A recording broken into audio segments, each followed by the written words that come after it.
నమస్తే, welcome to వార్తలు విశ్లేషణలు. నేను అనిల్. ఈరోజు వార్తలు విశ్లేషణలో ఏ దినపత్రికల్లో ఏ అంశాలు హైలైట్ చేశారో ఒక్కసారి పరిశీలించే ప్రయత్నం చేద్దాం. ముందుగా ఈనాడు దినపత్రిక చూసుకున్నట్టయితే ఈనాడు దినపత్రికల్లో ఈరోజు ఏ అంశాలు హైలైట్ చేశారో ఒక్కసారి పరిశీలిద్దాం. ఇక ఈరోజు ఈనాడు దినపత్రికలో ముందుగా ఎటు చూసినా కన్నీటి జాడలే అని మెయిన్ హెడ్లైన్గా హైలైట్ చేశారు ఈనాడు దినపత్రిక. అంటే గత 4-5 రోజుల నుంచి ఎడతెరిపి లేకుండా కురిసిన భారీ వర్షానికి సంబంధించి కామారెడ్డి జిల్లాలో, నిజామాబాద్ జిల్లాలో చూసుకున్నట్టయితే భారీగా నష్టం జరిగినట్టు కూడా తెలుస్తుంది. దానికి సంబంధించిన ఒక వార్త అయితే చూద్దాం. ఇక బురద చేరిన ఇల్లు, ఛిద్రమైన రహదారులు, ఎస్ఆర్ఎస్పీ వెనుక జలాలతో నిజామాబాద్ జిల్లాలో గ్రామాల్లోకి వరద, 480 చెరువులు, కుంటలు, కాలువలకు గండ్లు, 784 చోట్ల దెబ్బతిన్న రోడ్లు, వంతెనలు, 2.20 లక్షల ఎకరాల్లో పంటలకు నష్టం అన్నట్టు కూడా ఇక వర్షానికి ఎంత నష్టం అనేది ఈనాడు దినపత్రికలో వివరించారు.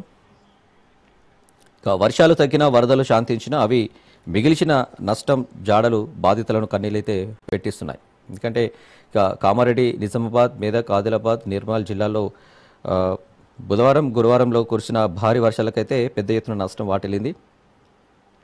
ఇక నిన్న వానల నుంచి ఉపశమనం లభించిన గ్రామాలు వరద తాలూకు భయం నుంచి అయితే బయటపడడం లేదు. మహారాష్ట్ర నుంచి వస్తున్న భారీ వరదతో శ్రీరామ్ సాగర్ ప్రాజెక్టు వెనుక జలాలు పోటెత్తి నిజామాబాద్ జిల్లాలోని పలు గ్రామాలు జలదిగ్బంధంలో చిక్కుకున్నాయి. ఇక గ్రామీణ అంతర్గత రహదారులు తీవ్రంగా దెబ్బతినడంతో రాకపోకలకు అంతరాయం అయితే ఏర్పడింది. దీంతోడు భారీ వర్షాలతో రాష్ట్ర వ్యాప్తంగా వరి, పత్తి, మొక్కజొన్న పంటలైతే దెబ్బతిన్నాయి. ఇక చెరువులు, కుంటలకు గండ్లు కూడా పడ్డాయి. వందలాది రోడ్లు అయితే కొట్టుకుపోయాయి. ప్రభుత్వ శాఖలు నష్టాన్ని అంచనా వేస్తూనే తాత్కాలిక మరమ్మతులు అయితే చేపడుతున్నాయి. ఇక బురదను తొలగిస్తూ రికార్డు స్థాయి వర్షంతో కకావికలమైన కామారెడ్డి జిల్లా బురద నుంచి అయితే బయటపడుతుంది. ఇక జిల్లా కేంద్రంలోని జిఆర్ కాలనీ వాసులైతే బురద తొలగించి ఇళ్లను శుభ్రం చేసుకుంటున్నారు. ఇక దీనికి సంబంధించి ఇందులో ఎలక్ట్రానిక్ వస్తువులన్నీ పాడై ఒక్క ఇంట్లో దాదాపు 1,00,000 మేర ఆస్తి నష్టం జరిగినట్లు కూడా బాధితులు ఆవేదన వ్యక్తం చేస్తున్న పరిస్థితి అయితే కనిపిస్తుంది. ఇక జిల్లా కేంద్రంతో పాటు పలు ప్రాంతాల్లో కొట్టుకుపోయిన వాహనాలు అయితే బాధితులు వెతుక్కుంటూ కనిపించిన దృశ్యాలు కూడా చూసాం మనం టీవీలలో. దానికి సంబంధించి అయితే వార్త అయితే చూడవచ్చు. ఇక రోడ్లు ధ్వంసం, భారీ నష్టం, పునరుద్ధరణకు 558 కోట్లు అవసరం, R&B శాఖ ప్రాథమిక నివేదిక. ఏదైతే భారీ వర్షానికి నష్టం జరిగిందో దానికి సంబంధించి దాన్ని మళ్ళీ పునరుద్ధరించేందుకు దాదాపు 558 కోట్లు దాకా అవసరం అవుతుందంటూ కూడా R&B శాఖ అయితే ఒక నివేదికనైతే వెల్లడించింది. ఇంకా మళ్లింపు మార్గంలోనూ అంతరాయం, బాసర వంతెన వద్ద ప్రమాదకరంగా గోదావరి. బాసర వంతెన వద్ద అయితే ప్రమాదకరంగా గోదావరి అయితే ప్రవహిస్తుంది. దానికి సంబంధించి దారి మళ్లింపు మార్గంలోనూ కూడా కొంచెం అంతరాయం కూడా ఏర్పడుతున్నట్టు కూడా వార్తలు అయితే వస్తున్నాయి. ఇక మరో వార్త చూసుకున్నట్టయితే అన్ని విద్యా సంస్థల్లో ముఖ గుర్తింపు హాజరు, బోధన సిబ్బంది విద్యార్థులకు తప్పనిసరి అంటూ కూడా రివైన్ చేసిన వ్యాఖ్యలకు సంబంధించి ఈనాడు దినపత్రికలో చూడొచ్చు. ఇక విద్యాశాఖ పరిధిలోని అన్ని నిర్మాణాల బాధ్యత DGEWIDCకి, గ్రీన్ ఛానల్లో మధ్యాహ్న భోజన బిల్లుల చెల్లింపు, ప్రతి పాఠశాలలో వ్యాయామ ఉపాధ్యాయులు ఉండాలి, సమీక్షలో సీఎం రేవంత్ రెడ్డి ఆదేశం. ఇంకా పాఠశాల నుంచి వర్సిటీల వరకు రాష్ట్రంలోని అన్ని విద్యా సంస్థల బోధనలో నాణ్యత ప్రమాణాలు పెంచాలని, అందుకు అనుగుణంగా బోధన సిబ్బందితో పాటు విద్యార్థులకు ముఖ గుర్తింపు హాజరు విధానాన్ని కూడా తప్పనిసరి చేయాలంటూ కూడా సీఎం రేవంత్ రెడ్డి అధికారులకైతే ఆదేశించారు. అంటే ఫేషియల్ రికగ్నైజేషన్ సిస్టమ్ FRS అనే విధానాన్ని తప్పకుండా అమలు చేయాలంటూ కూడా సీఎం రేవంత్ రెడ్డి అధికారులకైతే ఒక ఆదేశం అయితే ఇచ్చారు. దాని ముఖ గుర్తింపుతో హాజరు శాతం మెరుగుపడుతుందని, వివిధ లోటుపాట్లను అరికట్టవచ్చని సీఎం అభిప్రాయపడ్డారు. ఇక నిన్న పోలీస్ కమాండ్ కంట్రోల్ సెంటర్లో విద్యాశాఖపై సీఎం 3 గంటల పాటు అయితే సమీక్ష అయితే నిర్వహించారు. ఇక విద్యారంగంపై చేస్తున్న ఖర్చును వ్యయంగా కాకుండా పెట్టుబడిగా చూస్తున్నామని సందర్భంగా సీఎం అయితే స్పష్టం చేశారు. ఇక యంగ్ ఇండియా ఇంటిగ్రేటెడ్ రెసిడెన్షియల్ పాఠశాలతో పాటు విద్యారంగ అభివృద్ధికి తీసుకునే రుణాలను FRBM పరిమితిలో లేకుండా చూడాలంటూ కూడా డిప్యూటీ సీఎం బట్టి విక్రమార్క ఇప్పటికే ఆర్థిక శాఖ మంత్రి నిర్మలా సీతారామన్కి అయితే విజ్ఞప్తి చేసిన సందర్భం అయితే ఉన్నది. దానికి సంబంధించిన ఒక వార్త చూడొచ్చు. ఇక మరో వార్త చూద్దాం. భారత్ చైనా కలయిక ముఖ్యమంటూ కూడా ప్రధాని మోడీ అలాగే జపాన్ ప్రధానులు అలాగే చైనా ప్రధాని షిగేరు వాళ్ళతో మీట్ అయిన ఒక ఫోటో అయితే మనం ఈనాడు దినపత్రికలో చూడొచ్చు. చూద్దాం. దాంతో ప్రపంచ ఆర్థిక వ్యవస్థకు స్థిరత్వం, త్వరలో అందుబాటులోకి బుల్లెట్ రైలు, 6,00,000 కోట్ల పెట్టుబడులకు జపాన్ సుముఖత, టోక్యో పర్యటనలో ప్రధాని మోదీ వెల్లడి, చంద్రయాన్ 5లో 2 దేశాల భాగస్వామ్యం. ఇక ఈ భేటీలో త్వరలో బుల్లెట్ రైలు కూడా అందుబాటులోకి రానున్నాయి. దాదాపు 6,00,000 కోట్ల పెట్టుబడులకు జపాన్ అయితే ఓకే చెప్పింది. ఇక టోక్యో పర్యటనలో ప్రధాని మోదీ అయితే వెల్లడించారు. ఇక చంద్రయాన్ 5లో కూడా 2 దేశాలు పార్ట్నర్షిప్ చేసుకునే అవకాశం కూడా కనిపిస్తుంది. ఇక ప్రపంచ ఆర్థిక వ్యవస్థకు స్థిరత్వం తీసుకొచ్చేందుకు భారత్, చైనా కలిసి పనిచేయాల్సిన అవసరం ఉందని నరేంద్ర మోదీ అయితే చెప్పారు. పరస్పర గౌరవం, ఉభయ దేశాల ప్రయోజనాలు, సున్నితత్వాల ఆధారంగా ద్వైపాక్షిక సంబంధాలను వ్యూహాత్మక దీర్ఘకాలిక కోణంలో ముందుకు తీసుకెళ్లాలంటూ కూడా భారత్ సిద్ధంగా ఉందని తెలిపారు. దాదాపు జపాన్లో 2 రోజుల పర్యటనలో భాగంగా టోక్యోకి వచ్చిన మోదీ యుమియూర్ షింబును అనే వార్తాపత్రికకు ఇచ్చిన ముఖాముఖిలో ఈ విషయాలు అయితే వెల్లడించారు. దానికి సంబంధించి ఈనాడు దినపత్రికలో ప్రచురించారు. మరో వార్త చూసుకున్నట్టయితే జీఎస్టీ స్లాబ్ల హేతుబద్ధీకరణతో తెలంగాణకు 7,000 కోట్ల నష్టమైతే వాటిల్లినట్టు మన డిప్యూటీ సీఎం బట్టి విక్రమార్క అయితే చెప్పారు. ఇక దాని కేంద్రమే భర్తీ చేయాలి ఉప ముఖ్యమంత్రి బట్టి అయితే డిమాండ్ చేశారు. ఎందుకంటే దాదాపు జీఎస్టీ స్లాబ్ల హేతుబద్ధీకరణతో అయితే తెలంగాణకు 7,000 నష్టం వాటిల్లిందంటూ కూడా స్పష్టం చేస్తారు. దీన్ని భర్తీ చేయాల్సిన బాధ్యత కేంద్రంది అంటూ కూడా బట్టి చెప్పుకొచ్చారు. ఆ వార్త చూడొచ్చు. ఇక మరో వార్త చూసినట్టయితే తహసీల్దార్ అక్రమాస్తులు 5 కోట్లు, 7 చోట్ల ఏకకాలంలో ఏసీబీ సోదాలు, అరెస్టు, జాబితాలో 17 ఎకరాల వ్యవసాయ భూమి, ఇల్లు, బంగారు ఆభరణాలు. చూడొచ్చు. తహసీల్దార్ బండి నాగేశ్వరరావు అయితే ఆయనకు సంబంధించిన ఇళ్లలో కావచ్చు, ఆఫీస్ కార్యాలయాల్లో కావచ్చు ఏకకాలంలో ఏసీబీ అధికారులు అయితే దాడులు చేశారు. దాదాపు 5 కోట్ల దాకా ఆస్తులు ఉన్నట్టు కూడా, అక్రమాస్తులు ఉన్నట్లు కూడా, అవినీతికి పాల్పడ్డారంటూ కూడా వెల్లడించారు. దానికి సంబంధించి అతని ఈ విషయంలో అరెస్టు కూడా చేశారు. రైట్. ఇక మరో వార్త. పల్లె నిధులపై నేరుగా కేంద్ర పర్యవేక్షణ, వాటి సొంత ఆదాయ వనరుల నమోదుకు డిజిటల్ వేదిక, సమర్థ్ పంచాయత్ వెబ్ పోర్టల్ ప్రారంభం.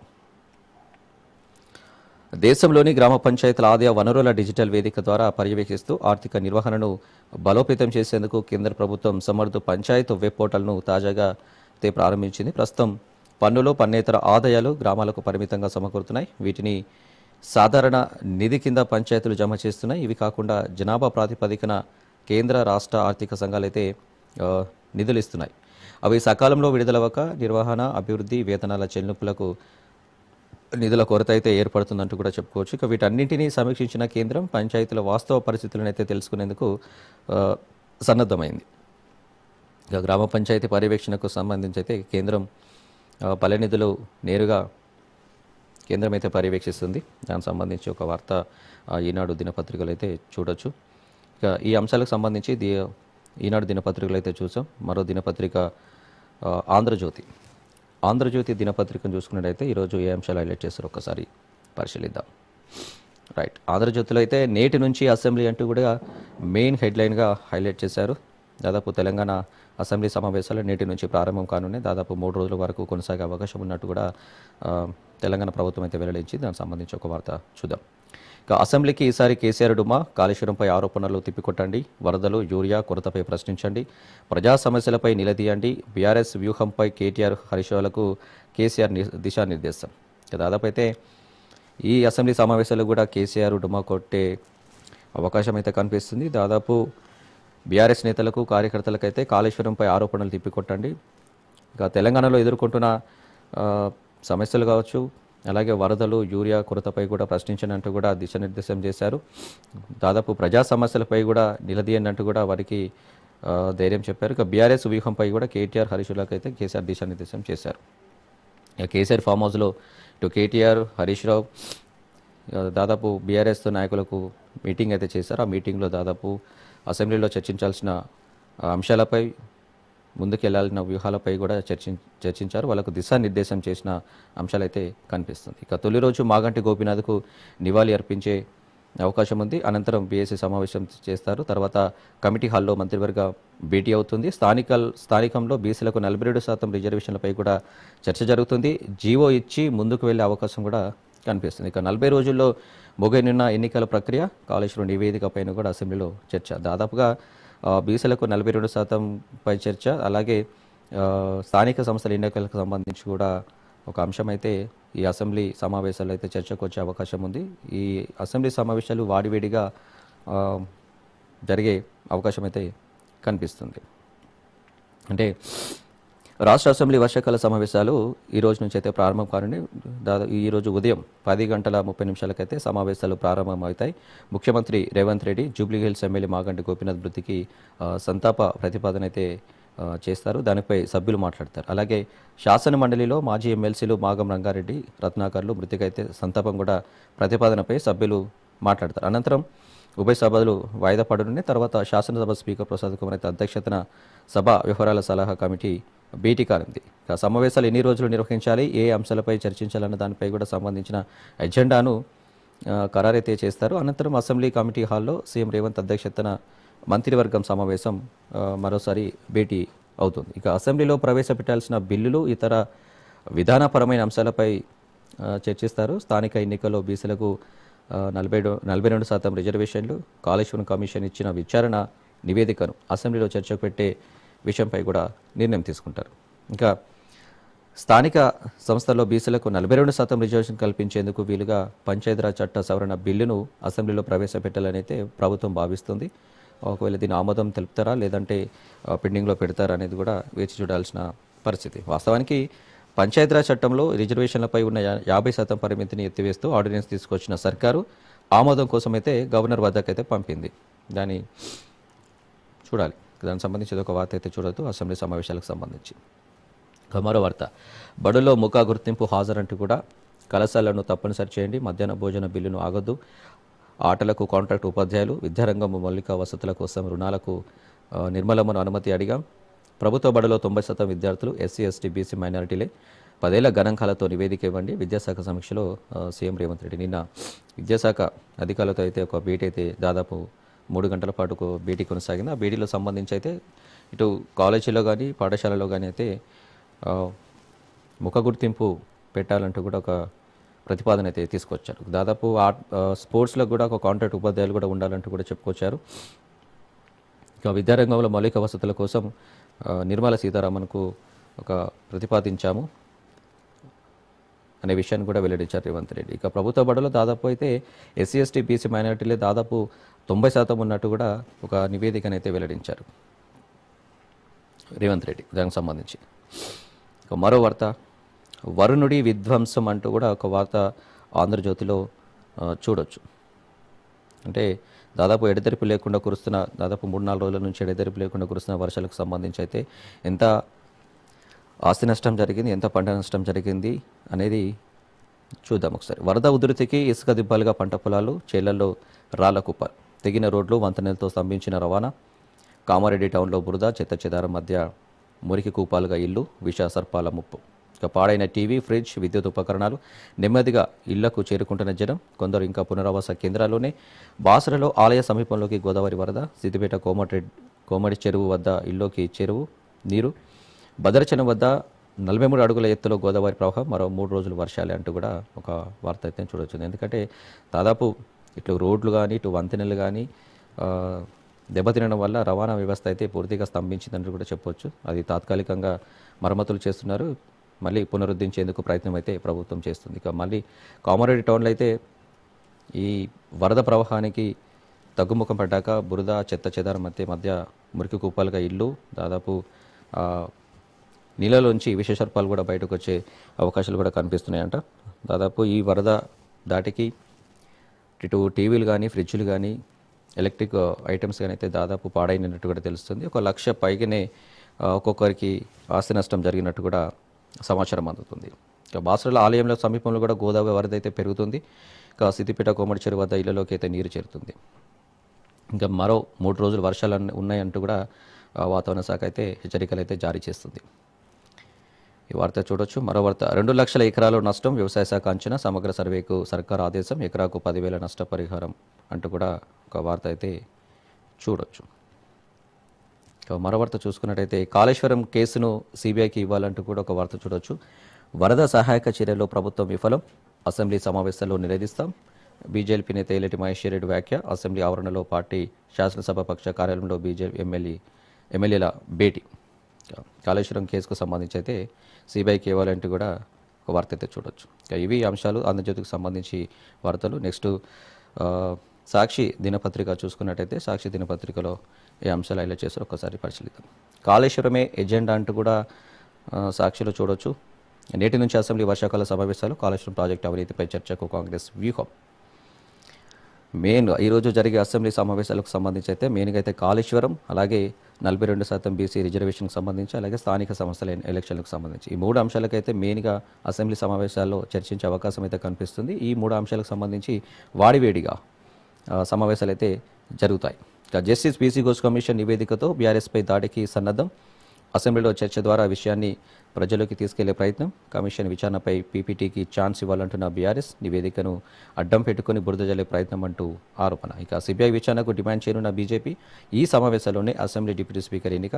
4 రోజుల పాటు సమావేశాలు జరిగే అవకాశం అయితే ఉన్నాయి. ఇక 4 రోజుల పాటు సభ సజావుగా సాగుతాయా, లేదంటే వాయిదాల పర్వం కొనసాగుతుందా, లేకపోతే అల్లర్లు ధర్నాలు కొనసాగుతాయి అనేది వేచి చూడాల్సిన పరిస్థితి. దానికి సంబంధించి అయితే ముందస్తుగానే స్పీకర్ గడ్డం ప్రసాద్ కుమార్ అయితే ఎమ్మెల్యేలతో ఎమ్మెల్సీలతోటి ఒక భేటీ అయితే నిర్వహించారు.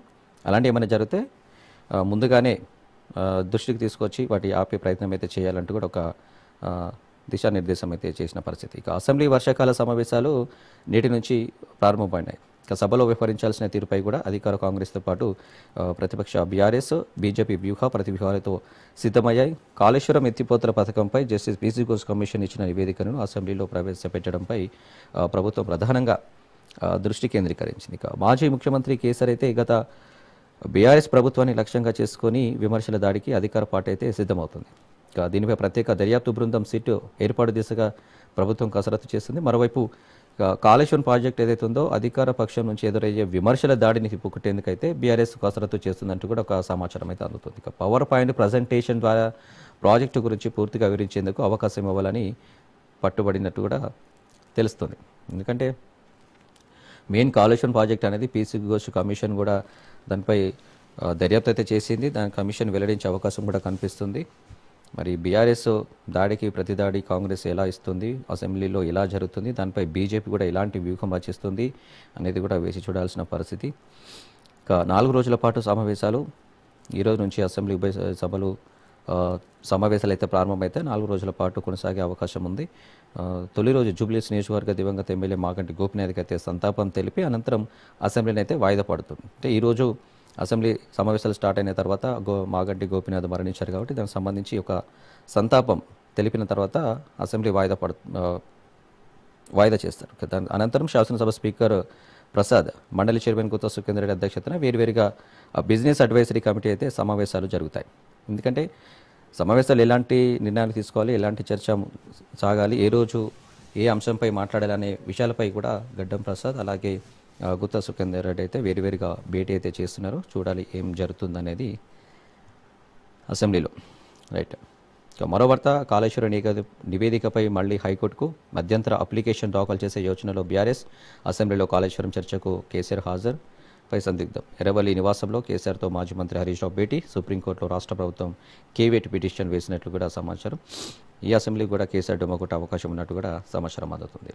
ఇక మరో వార్త, చేళ్లన్నీ చెరువులే అన్నట్టు కూడా ఒక వార్త చూడొచ్చు. వర్షాలు వరదలతో 2.50 లక్షల ఎకరాల్లో పంట నష్టం. వ్యవసాయ శాఖ ప్రాథమిక అంచనా కామారెడ్డి, మెదక్ తదితర జిల్లాల్లో పంటల వెనుక పొలాల్లో ఇసుక మేటలు. వ్యవసాయ మంత్రి తుమ్మల సమీక్ష. అధికారులు క్షేత్రస్థాయిలో పర్యటించి సమగ్ర నివేదిక ఇవ్వాలంటూ కూడా ఆదేశం. వర్షాలకు సంబంధించి పంటల నష్టంపై కూడా ఒక వార్త అయితే చూడొచ్చు. దానిపై వ్యవసాయ శాఖ మంత్రి తుమ్మల నాగేశ్వరరావు అయితే ఒక నివేదిక అయితే వెల్లడించారు. ఇక మరో వార్త, ఫేషియల్ రికగ్నైజేషన్ హాజరు అంటూ కూడా సీఎం రేవంత్ రెడ్డి విద్యాశాఖ అధికారులతో 3 గంటల పాటు జరిపిన భేటీలకు సంబంధించి ఒక వార్తనైతే చూసాం మన ఆంధ్రజ్యోతిలో. ఇక మరో వార్త చూసుకున్నట్టయితే ఆర్టీసీ ఆదాయానికి టీ కట్ అంటూ కూడా ఒక వార్తను చూడవచ్చు. ఇవి దీనికి సంబంధించి సాక్షిలో వార్తలు అంశాలు. ఇక మరో దినపత్రిక చూసుకున్నట్టయితే వెలుగు దినపత్రికలో ఈరోజు వార్తలు ఏ అంశాలు హైలైట్ చేశారో ఒకసారి పరిశీలిద్దాం. అయ్యో ఎంత గోస అంటూ కూడా మెయిన్ హెడ్లైన్గా వెలుగు దినపత్రికలో హైలైట్ చేశారు. అంటే ఈ వర్షాలకు వరదలకు భారీ పంట నష్టం అయితే జరిగింది. దానికి సంబంధించి రైతులు ఎంత గోసపడుతున్నారు, ఎంత బాధపడుతున్నారు, ఎంత ఆవేదన చెందుతున్నారు అనే వార్తకు సంబంధించి సాక్షిలో చూడవచ్చు. దాదాపు 2 లక్షలకు పైగా ఎకరాల్లో నీట మునిగిన పంటలు, భారీ వర్షాలు, వరదలతో 4,000 కోట్ల నష్టం అంటూ కూడా ఒక నివేదిక. ఇక ప్రాథమికంగా అంచనాగా వేసిన అధికారులు రిపోర్ట్ను కేంద్రానికి పంపాలని సీఎం ఆదేశం. ఇప్పటి వరకు 16 మంది మృతి, షెల్టర్లలో 2,000 మందికి ఆశ్రయం, కొట్టుకుపోయిన రోడ్లు, కూలిన బ్రిడ్జిలు, దెబ్బతిన్న కరెంట్ పోల్స్, ట్రాన్స్ఫార్మర్లు, చెరువులు, కుంటలకు గన్లు. కామారెడ్డి, మెదక్, నిర్మల్, సిరిసిల్ల, నిజామాబాద్ జిల్లాలోనే ఎక్కువ నష్టం అంటూ కూడా చూడొచ్చు ఒక వార్తనైతే. దాదాపు 5 జిల్లాలో అయితే భారీ వర్షం అనే చెప్పవచ్చు. ఆ భారీ వర్షానికి దాదాపు పంట నష్టం కావచ్చు, ఇటు రోడ్లు కావచ్చు, జనజీవనం అస్తవ్యస్తం కావచ్చు చూడొచ్చు. ఇక నేటి నుంచి అసెంబ్లీ సమావేశాలంటే కూడా వెలుగు దినపత్రికలు కూడా చూడొచ్చు. ఇక ఇవి వెలుగు దినపత్రికలకు సంబంధించిన అంశాలు. ఇక మరో దినపత్రిక నమస్తే తెలంగాణ. నమస్తే తెలంగాణలో ఈరోజు చూద్దాం ఏ అంశాలు హైలైట్ చేశారు. ప్రతి రంగం మరణ మృదంగం అంటూ కూడా మెయిన్ హెడ్లైన్గా హైలైట్ చేశారు. మళ్ళీ ఆత్మహత్యల తెలంగాణ, కాంగ్రెస్ పాలనలో భరోసా లేదు, బలవన్ మరణాలంటూ కూడా నమస్తే తెలంగాణ దినపత్రికలో చెప్పుకొచ్చిన వార్తలు. ఇక కాంగ్రెస్ పాలనలో భరోసా లేదు, బలవన్ మరణాలే, 20 నెలల పాలనలో రాష్ట్రమాగం, అన్ని రంగాలు తీవ్ర నైరాశ్యం, రైతులు, నేతన్నలు, ఆటో డ్రైవర్లు, విద్యార్థులు, పోలీసులు, వ్యాపారులు, అన్ని వర్గాల్లో ఆవహించిన అభద్రత, ఆందోళనలో బనవల్మరణాలు, ప్రజాపాలనలో చావుకేకలు, చూస్తూ నిలువరించలేకపోతున్న ప్రభుత్వం అంటూ కూడా బీఆర్ఎస్ ప్రభుత్వం ప్రతిపక్షం చెప్పుకొచ్చిన వార్తలు అయితే చూడొచ్చు. ఇక మరో వార్త, నేటి నుంచి అసెంబ్లీ సమావేశాలు, అన్ని దినపత్రికల్లోనూ అసెంబ్లీ సమావేశాలకు సంబంధించి అయితే ఒక అంశాన్ని అయితే హైలైట్ చేశాయి. అంటే ఈ రోజు నుంచి దాదాపు 4 రోజుల పాటు కొనసాగే అవకాశం ఉంది అసెంబ్లీ సమావేశాలు.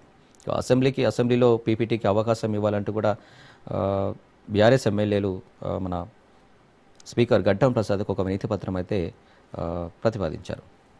అంటే కాళేశ్వరంపై నిజాలు బయట పెడతాం, వాస్తవాలు చెప్తాం, ఆ మైకు కట్ చేయొద్దు అంటూ కూడా స్పీకర్ను బీఆర్ఎస్ ఎమ్మెల్యేలు అయితే కోరారు.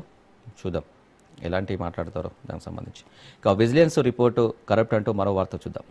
మేడిగడ్డపై నివేదికలో మార్పులు, 4గురిని తప్పించడంలో బిగ్ డీల్. తుది నివేదిక నుంచి చివరి క్షణంలో 4 పేర్ల మాయం, అత్యధిక బిల్లులు రికార్డ్ చేసిన అధికారులను తప్పించిన వైనం, వారి స్థానంలో సంబంధం లేని ఇంజనీర్లు ఇరికిస్తున్న నివేదిక, విజిలెన్స్ ఇంజనీరింగ్ విభాగంలోని ఓ అధికారి కీలక పాత్ర, ఆ నివేదిక ఆధారంగా అధికారులపై కేసులు పెట్టిన ప్రభుత్వం, విజిలెన్స్ నివేదికని ప్రామాణికంగా తీసుకున్న ఘోష్ కమిషన్, కాళేశ్వరం కమిషన్ పక్కదారి పట్టించిన అధికార తంత్రం. ఎటు చూసినా వరద, బురద అంటూ కూడా మరో వార్త చూడొచ్చు. బీభత్సం నుంచి కోలుకొని కామారెడ్డి, తాగేందుకు నీరు లేక అల్లాడిన ప్రజలు, ఇంకా వరద ముంపులోనే హౌసింగ్ బోర్డ్, జిఆర్ కాలనీలు అంటూ కూడా ఒక వార్త చూడవచ్చు వరదకు సంబంధించింది. ఇక సిపిఎస్ నౌకరీ, ఎన్నాలి చాకరీ, 4 రాష్ట్రాల్లో రద్దు, ఇక్కడేమి అడ్డు అంటూ కూడా ఒక వార్త చూడొచ్చు. కాంగ్రెస్ పాలిత రాష్ట్రాల్లో సిపిఎస్ రద్దు అంటూ కూడా తెలంగాణలో ఇంకా తొలగించని వైనం, మేనిఫెస్టోలో చెప్పి మరి కాంగ్రెస్ దగా, అధికారంలోకి వచ్చి 20 నెలలైన అతిగతి లేని ఎన్నికల హామీలు సంబంధించి. ఇక కాళేశ్వరం కమిషన్ ఏర్పాటులోనే కుట్ర అంటూ కూడా ఒక వార్త చూడవచ్చు. తెర వెనుక మోదీ, రేవంత్ బాబు, పావులు అంటూ కూడా నమస్తే తెలంగాణలో ప్రచురించారు. ఇక కేసీఆర్ బదనాం చేయడంతో పాటు ప్రాజెక్టు నిర్వీర్యానికి వ్యూహాత్మకంగా అడుగులు, అందులో భాగమే ఆదిత్యనాథ్ నియామకం, నీటి రంగ నిపుణుల్లో విస్తృత చర్చ అంటూ కూడా చెప్పొచ్చు. ఇక కాళేశ్వరం కమిషన్ కుట్రలో దాదాపు మోదీ, రేవంత్, చంద్రబాబే పావులు కదుపుతున్నట్టు కూడా చెప్పుకొచ్చిన వైనం నమస్తే తెలంగాణలో. అలాగే మరో వార్త చూసుకున్నట్టయితే, దొరకని యూరియా, చేను పీకేసిన రైతు, కాంగ్రెస్ నిర్లక్ష్యంపై రైతు ధర్మగ్రహం, 15 రోజులుగా అందని ఎరువులు. దాదాపు అయితే ఎరువులకు కోసమైతే రైతులు పడిన కష్టం వర్ణనాతీతం చెప్పుకోవాల్సిన పరిస్థితి. ఎందుకంటే రేయిం పగలు రాత్రి అనే తేడా లేకుండా యూరియా కోసం రైతులు క్యూ లైన్లో నిలబడిన పరిస్థితి, చాలా ఇబ్బందులు పడ్డ పరిస్థితి. ఇంకా ప్రభుత్వం స్పందించలేదు.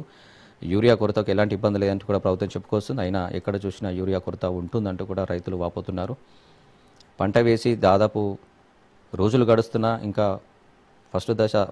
మొదటి దశ యూరియా విత్తలేదు, వేయలేదు అంటూ కూడా రైతులు వాపోతున్న పరిస్థితి. దానికి సంబంధించి నమస్తే తెలంగాణలో చూడవచ్చు. ఎరువుల కోసం రైతుల గోస పడుతున్నా పట్టని రేవంత్ సర్కార్ తీరుపై బీఆర్ఎస్ వినూత్న నిరసనకు దిగిందైతే నిన్న వికారాబాద్ జిల్లా తారూరు మండల కేంద్రంలో అయితే దున్నపోతు ముందు పెట్టుకొని రాస్తారోకో అయితే చేపట్టింది బీఆర్ఎస్కు సంబంధించిన ధర్నా. ఇక ఇవి నమస్తే తెలంగాణలో వార్తలకు సంబంధించి ఇవి ఇవాల్టి వార్తలు విశ్లేషణకు సంబంధించి అయితే ఒక వార్తలు చూడొచ్చు. అన్ని దినపత్రికల్లో ఏ అంశాలు హైలైట్ చేశారు. ఇవి ఇలా ఇవాల్టి వార్తల విశ్లేషణ చూస్తూనే ఉండండి రాజ్ న్యూస్.